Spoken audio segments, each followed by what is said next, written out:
இது green juice ஹேருக்கும் ஸ்கின்னுக்கும் ரொம்ப நல்லது. 2 பெரிய நெல்லிக்காய் எடுத்துக்க, ஒரு கைப்பிடி அளவு புதினா இலைகள், ஒரு கைப்பிடி அளவு கருவேப்பிலை, அப்புறம் ஒரு சின்ன துண்டு இஞ்சி. விட்டமின் சி வந்து நெல்லிக்கால அதிகமாவே இருக்கு. புதினாலையும் கருவேப்பிலையிலையும் அயன் சக்தி, விட்டமின் பி காம்ப்ளெக்ஸ் எல்லாமே நல்லா இருக்கு. இஞ்சி வந்து டைஜஷனுக்கு ஹெல்ப் பண்ணும், இம்யூனிட்டி பவர் பூஸ்ட் பண்ணும். அது மட்டும் இல்லாம அயன் அப்சார்ப்ஷனுக்கு ரொம்ப யூஸ்ஃபுல்லா இருக்கும்.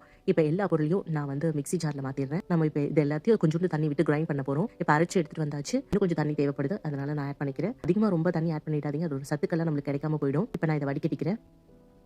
1/2 கிளாஸ் அளவுக்கு வந்திருக்கு. நான் ரொம்ப தண்ணி சேர்க்கல. முடிஞ்ச அளவுக்கு இதில் ஸ்வீட்னஸ் எதுவும் சேர்க்காதீங்க. வெயிட் லாஸ், முக்கியமாக வெயிட் லாஸ் பண்ணுறவங்க இது வந்து எந்த ஸ்வீட்னஸும் இல்லாமல் அப்படியே குடிங்க, அதுதான் நல்லது. ஒரு 2 ட்ராப் லெமன் வேணா இதில் பிழிஞ்சு விட்டுக்கோங்க. இந்த டேஸ்ட் நல்லாவே இருக்கும்.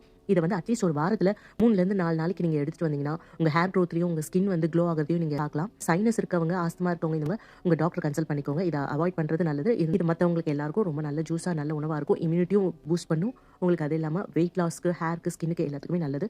ட்ரை பண்ணி பார்த்துட்டு எப்படி இருந்ததுன்னு சொல்லுங்கள். நன்றி.